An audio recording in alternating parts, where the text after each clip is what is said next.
नमस्कार। अंतरिक्ष यात्रियों के अंतर्गत हम आज बात करेंगे सुनीता विलियम्स के बारे में। इसके पहले के वीडियो में हमने चर्चा की है कल्पना चावला और राकेश शर्मा जी के बारे में। आज सुनीता विलियम्स के बारे में चर्चा करेंगे और चर्चा की शुरुआत में सबसे पहले हम संक्षिप्त जीवन परिचय देखेंगे। सुनीता विलियम्स का जन्म जो है अमेरिका के यूक्लिड शहर में 19 सितंबर 1965 को हुआ था। सुनीता विलियम्स के पिता डॉक्टर दीपक पांड्या 1964 में भारत से अमेरिका में चले गए थे और दीपक पांड्या जी का जो संबंध है वो भारत के गुजरात राज्य से है। इसलिए हम कह रहे हैं कि सुनीता विलियम्स जो हैं भारतीय मूल की अमेरिकी वैज्ञानिक हैं। शायद ही ऐसा कोई व्यक्ति हो जो सुनीता विलियम्स का नाम ना जानता हो। यह विश्व प्रसिद्ध एस्ट्रोनॉट हैं। कई कीर्तिमान इन्होंने अपने नाम दर्ज किए हुए हैं। उन्हीं कीर्तिमानों की हम चर्चा करेंगे। तो नासा में सेलेक्ट होने से पहले 1998 में नासा में इनका चयन होता है, लेकिन उससे पहले लगभग 30 हेलीकॉप्टर में 3000 घंटों से ज़्यादा की उड़ान इन्होंने भरी थी। और जो दूसरा महत्वपूर्ण इनका ऐतिहासिक पक्ष रहा है, अंतरिक्ष में इन्होंने लगभग 322 दिन बिताए हैं और एक महिला अंतरिक्ष यात्री के तौर पर 50 घंटे से भी ज़्यादा, लगभग कह लीजिए 50 घंटे 40 मिनट का समय इन्होंने स्पेस वॉक किया हुआ है। तो सर्वाधिक स्पेस वॉक मतलब अंतरिक्ष में चहलकदमी करने का सर्वाधिक रिकॉर्ड भी इन्हीं के नाम है। अब इससे कई सारे प्रश्न आते हैं कि आखिर अंतरिक्ष में जा करके रहते कहाँ होंगे, वहाँ स्पेस वॉक कैसे की जाती है। आगे देखेंगे इन्होंने वहाँ से मैराथन भी की थी, मतलब मैराथन दौड़ में भी भाग लिया। ये कैसे संभव हो पाता है, तो इसकी चर्चा हम अलग से करेंगे। अभी इनके नाम जो रिकॉर्ड है, जो इनके बारे में महत्वपूर्ण बातें हमको पता होनी चाहिए, उनकी चर्चा करते हैं। इनकी जो पहली अंतरिक्ष यात्रा शुरू होती है, उस अंतरिक्ष यात्रा की हम बात करते हैं। 9 दिसंबर 2006 को सुनीता विलियम्स जो हैं अंतरिक्ष यान डिस्कवरी से अंतर्राष्ट्रीय अंतरिक्ष केंद्र पहुंचती हैं। और जो ये मिशन था, जैसे पहला इसका जो दल था उसका नाम था एक्सपीडिशन 14, लेकिन अप्रैल महीने में 2007 के 9 दिसंबर 2006 को रवाना होती हैं।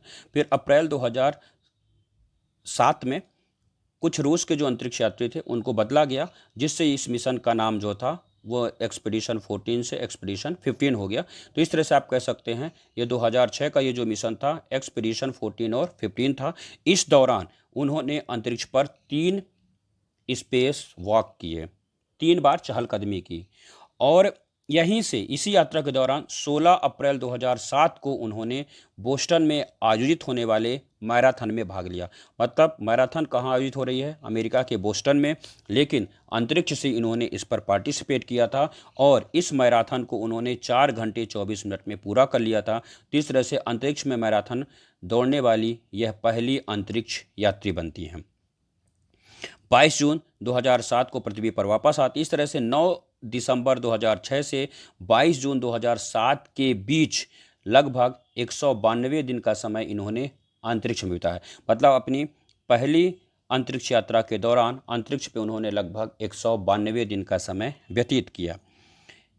और यहीं पर जो उन्होंने रिकॉर्ड बनाया उसकी हम बात कर रहे थे कि उन्होंने अप्रैल 2007 में ही अंतरिक्ष में ही बोस्टन मैराथन में हिस्सा लिया था और ऐसा करने वाली वो पहली महिला बनती हैं। इस यात्रा के दौरान उन्होंने जो 3 बार स्पेस वॉक किया था वो था 31 जनवरी, 4 फरवरी और 9 फरवरी को। अब आते हैं इनके दूसरे अभियान में। तो वर्ष 2012 में जो दूसरा अभियान शुरू किया गया था, उस दूसरे अभियान का नाम था एक्सपीडिशन 32-33। फिर 15 जुलाई 2012 को बैकोनोर कॉस्मोड्रोम से इसे अंतरिक्ष में भेजा जाता है और जिस यान से भेजा गया था वो था सोयूज। और यही सोयूज अंतरिक्ष यान से यह अंतर्राष्ट्रीय अंतरिक्ष केंद्र में पहुंचती हैं। और फिर 17 सितंबर 2012 को जो एक्सपीडिशन 33 बन गया था उसकी ये कमांडर भी नियुक्त की जाती हैं और ऐसा करने वाली वो इतिहास में दूसरी महिला हैं। 19 नवंबर को सुनीता विलियम्स इस अभियान से सफलतापूर्वक वापस आ जाती हैं। तो इस तरह से आपने देखा कि 2 शटल मिशन इन्होंने जो अंतरिक्ष यात्राएं की हैं, उन दोनों अंतरिक्ष यात्राओं के दौरान अगर टोटल आप समय देखें दोनों ही यात्राओं के दौरान तो कितना समय इन्होंने अंतरिक्ष में गुजारा, तो 321 दिन 17 घंटे और 15 मिनट, लगभग कह सकते हैं 322 दिन का समय इन्होंने अंतरिक्ष में गुजारा है। जिस समय उन्होंने ये समय गुजारा था वह एक कीर्तिमान हुआ करता था। हालांकि अब यह कीर्तिमान दूसरे अंतरिक्ष यात्री के नाम है, लेकिन इनके अतिरिक्त भी अगर आप देखें तो इनके नाम जो प्रमुख रिकॉर्ड है वो 7 बार इन्होंने अंतरिक्ष पर चहलकदमी की है। सबसे ज़्यादा स्पेस वॉक का रिकॉर्ड इनके नाम है। फिर दूसरा रिकॉर्ड इनके जो नाम है वह है कि सबसे लंबा स्पेस वॉक का रिकॉर्ड, मतलब लगभग 50 घंटे 40 मिनट इन्होंने वहाँ पर चहलकदमी की है, ये भी एक रिकॉर्ड है। अभी हाल ही में जिनकी मैं बात कर रहा था, क्रिस्टीना कोच, हाल ही में सबसे लंबे समय तक अंतरिक्ष में रहने का रिकॉर्ड इन्होंने बना दिया। तो सुनीता विलियम्स जी का अंतरिक्ष में रहने का जो रिकॉर्ड है वो 322 दिन का है और क्रिस्टीना कोच का 328 दिन का है। तो इस तरह से हमने सुनीता विलियम्स के बारे में उन तथ्यों को जाना जो हमसे एग्जाम में पूछे जा सकते हैं। फिर अंतरिक्ष में कैसे जीवन व्यतीत होता है, जीवन वहाँ पे कितना कठिन है, उसको कैसे वहाँ पर सरल बनाया जाता है। ये 328 दिन का जो समय या 322 दिन का समय उन्होंने गुजारा, उस समय के दौरान उन्होंने वहाँ पर क्या किया, इन सब चीज़ों की चर्चा हम अलग से वीडियो में करेंगे। धन्यवाद।